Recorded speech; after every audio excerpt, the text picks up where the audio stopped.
Nako, sir, Oo. na-miss ko ang ating mga viewers, no? Parang medyo isang linggo na yan. isang linggo natin silang hindi nakasama, hindi nyo Oo. kami nakita, no? Masyado ka kasing busy, papasyal-pasyal ka sa ibang Pasensya bansa. na po kung tayo ay medyo nawala, nagliwaliw. Mhm. Pero ito naman, babawi po kami sa inyo dahil ang aming topic for today Mhm. ay very trending topic, sir. Mhm. Dahil I'm sure almost lahat ng Pilipino meron na sa cellphone nila itong e-wallets. Ikaw ba, Yes. sir? Meron ka nito? Oh, meron, nawalan na nga ako eh. Oh, nawalan ka na rin.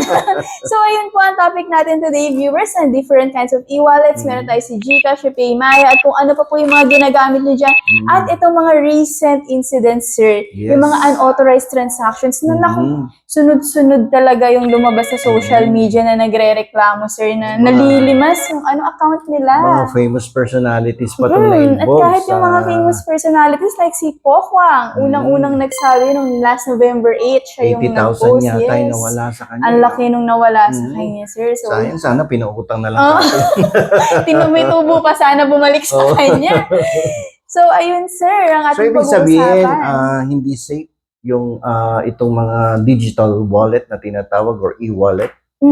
Siguro, definitely not safe, no? At hindi wise, sir, na ilagay talaga natin lahat ng pera natin dito. Okay. Kahit pa, ang problem kasi, sir, is ang daming promotion ng mga e-wallets na to. Na meron silang mga savings account din bukod doon sa simpleng lang nila na ginagamit for bills payment or sa low transactions. Meron nag-offer din sila na parang traditional banks na magsisave ka sa kanila, then may interest. At yung interest na ibinibigay nila sa ating mga users ay mas malaki talaga compared kay bank. May 12% na minsan umaabot pa 14-15% kapag naglagay ka ng certain amount, for example, minimum of 100, 200K.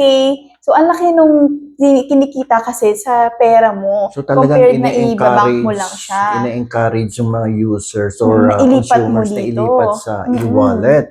Kaya nga lang mga problema, despite the fact na convenient siya, may security Questionable risk. ang security nila. Oo, yun ang problema ron. Okay. Yes, at ayun nga, sir, ang dami nitong, lalo na noong November, di ba? This November, nag-umpisa nga dyan noong November 8, na nag-post si Pokwang, then sunod-sunod na nakapansin na for the amount of 1,000 or 2,000, puro ganun lang yung amount, sir, 1,000 or 2,000, unti-unti na nauubos yung laman ng accounts nila. Oo. At pagising nila, nalimas na talaga. So, ang sabi ng mga users natin ay during ng pagtulog nila. So, ibig sabihin, overnight siya nangyari. Pagising nila, wala nang laman yung account nila. So, and nagkakaroon nagka-transfer siya sa different unknown numbers. Nagkakaroon ng midnight theft. Midnight. Midnight online theft. Ang galing, naka-OT. May mga naka-OT nung araw na yun, sir. Oo. Kaya maraming nawalan. Grabe, no? So, ano ba to?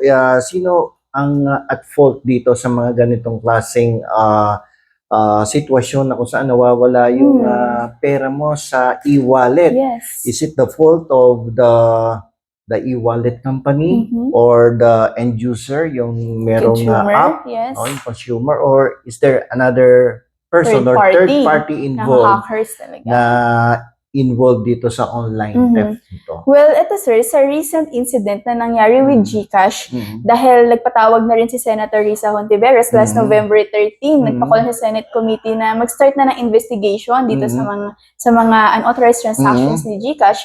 Well, ang reason naman na binigay ni GCash is that hindi daw ito dahil sa kanilang mga hackers. Hindi dahil sa hackers, walang third party na nangyari, kundi dahil sa kanilang system reconciliation process. Yun ang sinabi ni GCash. Yun ang sinabi. Nagkaroon sila ng system reconciliation process, kaya may mga unauthorized transactions na nangyari. Kung na-reconcile naman ba yun, walang pera dun sa Merong mga actually, sir, naglabas si GCash ng statement na i-return nila ang money. Merong iba na nabalik naman, pero I don't know dun sa mga malalaki na nawalan, parang meron pa ata, sir, na hindi pa rin nababalik. Pero ang pagkakabasa ko kasi, once you have started transferring funds from your e-wallet to another person, kapag the funds have already been deducted from your account, that is considered as a completed transaction. Yes. Paano kung hindi nakarating doon sa another party where you are sending the funds? O kaya, hindi naman talaga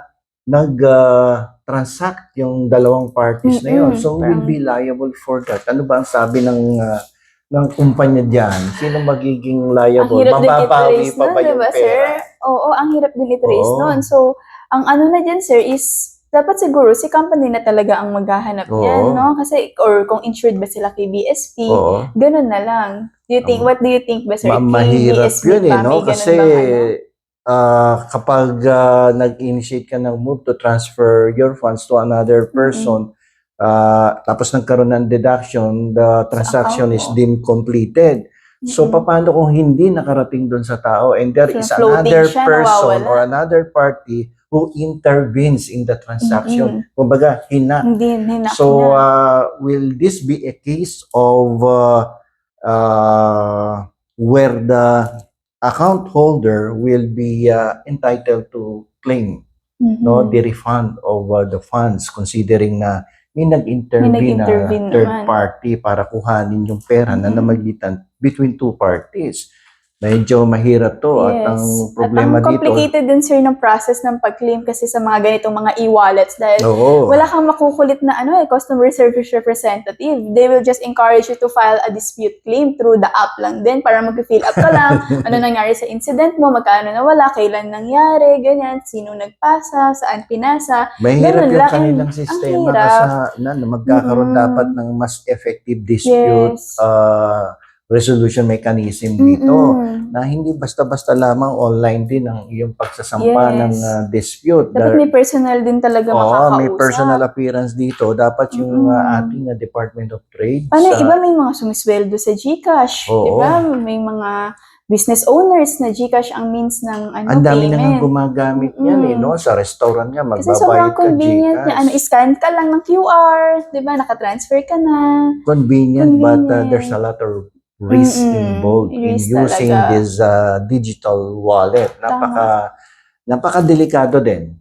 Sapagkat kung meron kang 100,000 or 500,000 no, na pondo sa ilalim ng iyong digital wallet, anytime it may be hacked by unscrupulous persons no, na magaling sa computer, makukuha yung pera mo. At wala na. And walang security or walang guarantee that it will be given back to you by the e-wallet company. Yes. Kasi meron din mga situations, sir, na we don't know kung meron din talagang mga Pilipino na hindi rin ganun ka-vigilant sa mga pagpindot ng mga messages, mga links, Hindi di ba? nga natin alam kung baka hindi mo alam na paminsan-minsan may 50 pesos, 100 pesos na nawawala sa'yo. Ako napapansin ko yan eh. Parang Minsan pag hindi mo masyado nabubuksan yung parang, app. ba't nabawasan ng 100 or 50 pesos?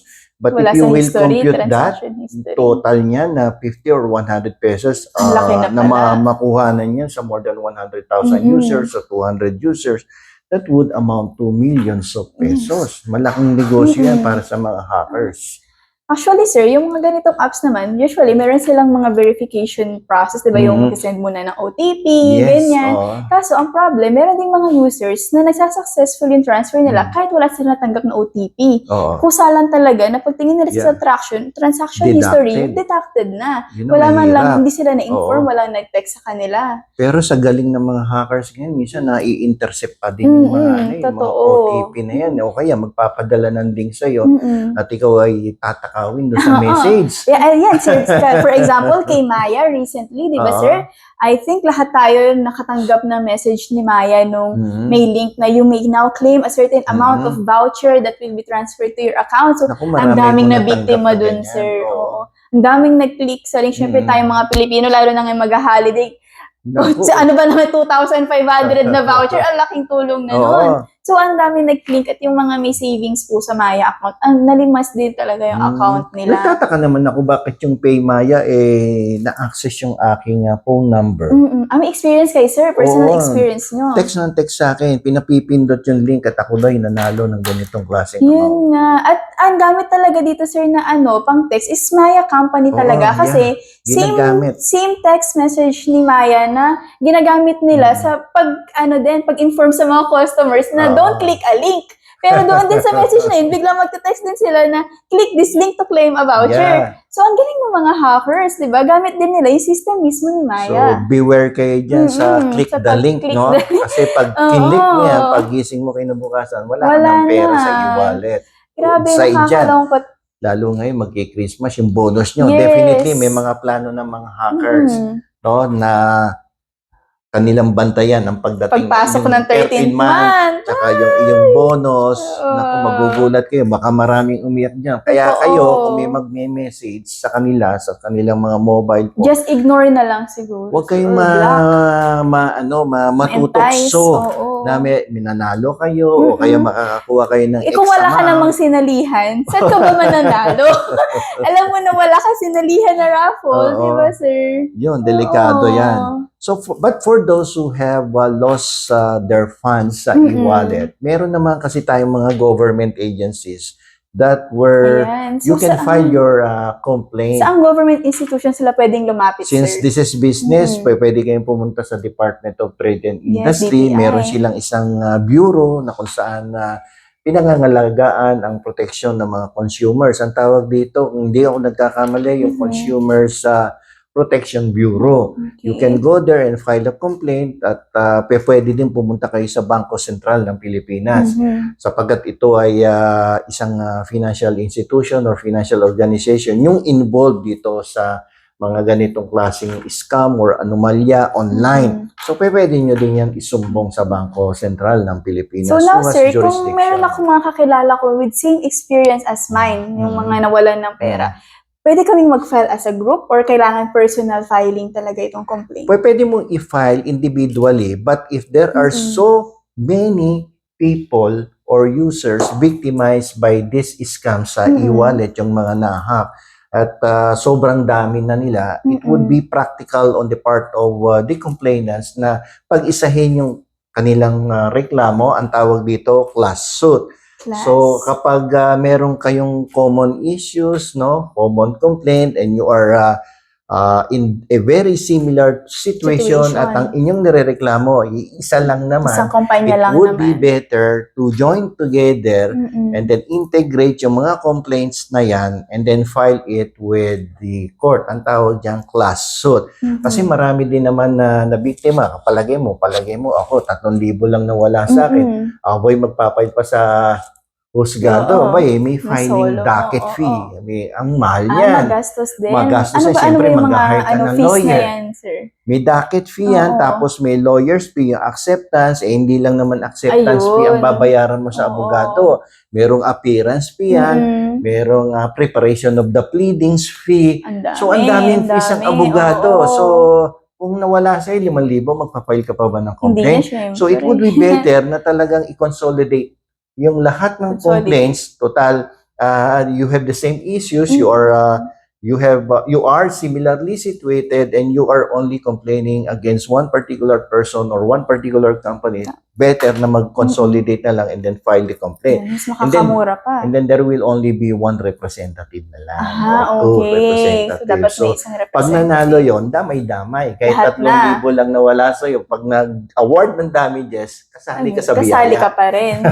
So, yung pala, kung like ngayon, marami naman may mga FB groups na nagpo-post na isang group lang sila nagpo-post ng mga reklamo nila. Sila mismo, pwede silang gumawa ng grupo to file a complaint. Class suit ang the class ipafile suit. nila. So, that would be a very convenient way para sa ating mga consumers. Kasi napanood ko sa TV Patrol, merong nawalan ng 10,000, may nawalan ng 20, 15, merong 1,000. So, it's better na mag-consolidate na lang sila ng complaint. And that is what you call as a class suit. Class suit. So, ayun nga. So, ang dami nga nag-post sa FB, sir, mga mark safe kasi mga zero lang ang laman ng Gcash nila. Buti na lang, piso lang laman ng Gcash. Nagkaroon tuloy ako ng idea, yung mga ninong at ninang sa Pasko. Magkakaroon na ng dahilan yan. Sabihin niya, na-hack yung Gcash ko, hindi ako makakapag-Gcash sa'yo. Naku, nakaligtas na naman si Ninong, tinaguan na nga sa bahay, wala pang lusot sa Gcash. Kasi minsan may nagsasabi daw, Ninang, paki-Gcash na lang yung aginaldo ko. Ayaw nang pumunta sa bahay. Ayaw pumunta sa bahay. Hindi na pinapractice yung traditional na pupunta, mag-aamin, pagkatapos pakakainin, tapos may box of gift. No? Ngayon, ang sinasabi ng mga bata, Gcash na lang. Gcash mo na lang. Siyempre, mautak na yung ninang ngayon. Pasensya ka na, inanak. Nahak yung Gcash ko. Ni ninang.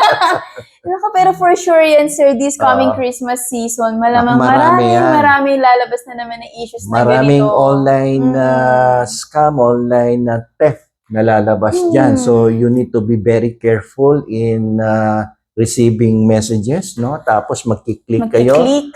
at Yan. entitled kayo to a And also certain yung mga voucher. nag-chat din sa inyo, kahit sa Facebook, marami nang gumagawa yan. Mhm. Kahit family or friends ninyo, Yeah. kapag may mangungutang sa inyo, always Mhm. make sure, sir, very important, video call mo talaga muna. Kung Yeah. siya ba talaga yung may hawak ng account na Hindi, yun. alam mo, minsan, Mm-mm. delikado din yung video call. Minsan, nahahack din nila yun eh. Kunwari, Ay, nagsasalita AI na ka, pala tayo AI. ngayon. Naku, ang Ang dami dami ng nating, kalokohan sa online. So, Saan na ba tayo the pupunta? best is yung traditional Traditional way pa rin of talaga. borrowing money or giving money. Oo. Meet kayo sa coffee shop. Mm-mm. No? And then, personal Personal na lang.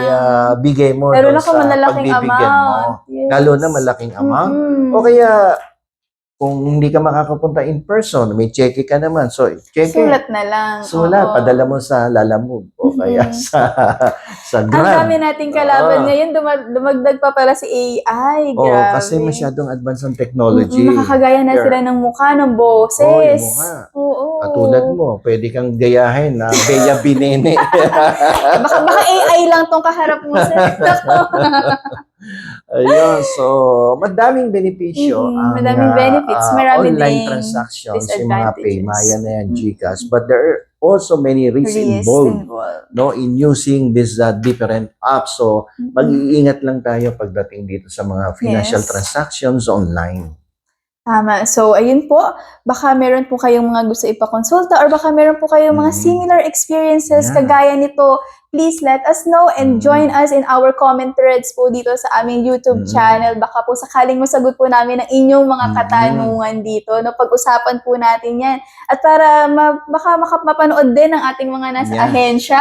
Di ba magka-idea sila na ganito na pala ang nangyayari? Baka mas mapabilis. Sir, no, ma-expedite yung investigation sa mga e-wallets na to. Definitely may makakapanood nitong ating video na Yes. galing sa Consumers Protection Board or Bureau o kaya sa Bangko Sentral. At kung ma-share nyo sa amin yung inyong Experience ninyo. karanasan tungkol sa fraudulent online transaction ay at least maipaalam natin sa mga kinauukulan yung mga anomalous transaction online at sigurado naman gagawa sila ng karampatang aksyon upang maresolba ang mga ganitong klaseng problema na nangyayari ngayon sa atin sa digital age. Digital na kasi tayo ngayon eh, no? Oo, marami ng maraming pangyayari na nawawala yung mga traditional practice Oo, natin. hindi na kasi ang tao, sir, hindi napipila sa bangko yan eh, para lang mag-deposit, pila ulit Ikaw ba para nakaranas ka na ba ng ganitong klaseng Ay, opo, scam po ang sa akin. Pero ang mautak na kasi ngayon ng mga scammers, sir. Actually, I was trying to buy something through marketplace, Facebook marketplace. So may nakapost na product, then bibili ako. Ngayon, akala ko, ang kausap ko is yung nagbebenta. Oo. Kasi, yun pala. Oo, yun pala, yung nakapost doon na product is kinopya ng scammer. Kinopya niya yung profile ng original seller, pati yung mga pictures ng product. Tapos, sa kanya ako pinagbayad. Naku. Tapos, sinabi niya na na-receive na niya, ipapadala niya na yung item. Pero, ang binigay pa rin niyang contact number is the original seller. Kasi may contact din siguro siya din sa seller. Without the seller knowing na pinopost pala yung product niya, dinuplicate sa marketplace. So, all along, I thought na ang kausap ko is yung seller mismo. Yung pala, may third party pa na gumaya dun sa post niya. Magkano amount involved? Medyo maliit lang naman po. 3,000 lang naman. Buti na lang po. Napakalaking Pero through halaga GCash niyan. din po yun. Gcash ko sa kanya. Oo. Then, yun, nawala na. Yung tinawagan ko yung seller, hindi na po. Kasi ang nangyari, binook niya naman talaga ng Lalamove, ng scammer. Okay. So, para mapaniwala ko, napapunta na yung item sa akin. Pero walang dumating. Dumating yung Lalamove na walang item. Sabi lang, yun na. Kasi, namuhunan siya sa Lalamove. namuhunan siya sa Lalamove. Grabe. Ayun. So, tinawatawagan ko, yung seller yung sumagot. Tapos sabi niya, wala naman daw siya nare-receive na payment. Tapos sa Mm. kanya talaga yung product na yon. Grabe, Mm-mm. masyadong creative ang mga... Creative! Grabe, hindi mo na maiisip Ang yung mga- gano'n na hindi pala siya kanya yung item. Oo, Binigyan ka pa talagang- ng tracking link ng product. Paniniwalain ka talaga Maniniwala na ka legit talaga. ang transaction. Mm-mm. Pagdating sa'yo, walang laman yung box. Wala na. Yun na pala yun. Grabe. Iba pa rin talaga yung nagpupunta sa Oo. mall, nagsishopping, Totoo. Mas in safe pa person, rin po. safe pa Oo. din Kaysa kaysa sa online. online Okay, shopping mas maganda lang. siguro, wag ka muna magbabayad kapag online transaction. Ang gawin mo, COD, cash on delivery. Oo, cash on delivery Oo, kaya talaga. dapat ma-check mo muna kung ito ba yung in-order mo. Mm-mm. Diba? Mamaya, minsan, umorder ka ng sapatos, size 8, tapos ang Pagdating binigay sa'yo, sa'yo, size mali. 4. Ay, marami din yan sa sa mga orange apps, sir, di ba? Yung mga, kung harap makikita nila, si Apple Store, naka-sale, ganyan, magpi-place sila ng order, iPhone, darating sa kanila, bato ang laman, ang sakit. Meron gano'n? May mga ganun po, oo. Kunwari, sale. Oo, sale, 50% off, 50%. ganyan, syempre, ang Syempre, laking matutukso discount. ka nga naman. Pero ang ginabas nila, sir, hindi rin naman biro dahil alam natin ang price ng Apple products. Mahal yan eh. So, kung half nun, siguro mga 20 to 30K pa rin yung na-process na payment nila. So, pagdating sa kanila, bato lang yung laman. Grabe. Paano ka tatawag kung bato lang? Wala ka na rin. Di mo rin mahabol. Kasi yung iba, mga overseas sellers. Since I don't know if yung mga ganitong shopping apps is meron bang customer service na mapa-follow up din or what? Oo, dapat siguro magkaroon na tayo ng panibagong batas that would regulate this online transaction to enhance yung mga ganitong transaction at to prevent the commission Siguro dapat of mas strict, fraud. mag-impose tayo ng mas strict na Stricter laws para regulation. sa mga sellers na hindi lang basta-basta na-approve dito sa mga shopping platforms na to. Siguro dapat may regulatory body na kung saan registered lahat yung seller sa online. Kasi ngayon, sir, kahit sino pwedeng magtinda sa mga apps na to. Gagawa ka lang ng account, post mo yung product mo, magpa-verify ka, yun na, okay na, mag-submit ka ng isang valid ID, benta ka na. Oo. Ganun na kasi ngayon. Ang Naku, bilis ng process. mahirap So, yung walang ganyan. kahigpit-higpit. So Kaya there ang must be daming an action on the part of the House of Representatives. Yan. Trabaho niya. Dapat Hello po, you gising. need to create a law that would regulate these online sellers and in order to prevent fraudulent online transactions, at upang mapaganda rin yung online transaction, hindi lang ma-prevent yung fraud, pagandahin pa dapat yung mga online transactions kasi hindi mo na may iwasan to. Papunta na tayo talaga sa digital. Susunod, baka wala na din mga physical stores, sir. Oo. Lahat nasa website na, online Baka ako na. nga medyo iniisip ko nga na baka dumating yung panahon na ang kasalan online na din. Attend ka na lang present sa Zoom.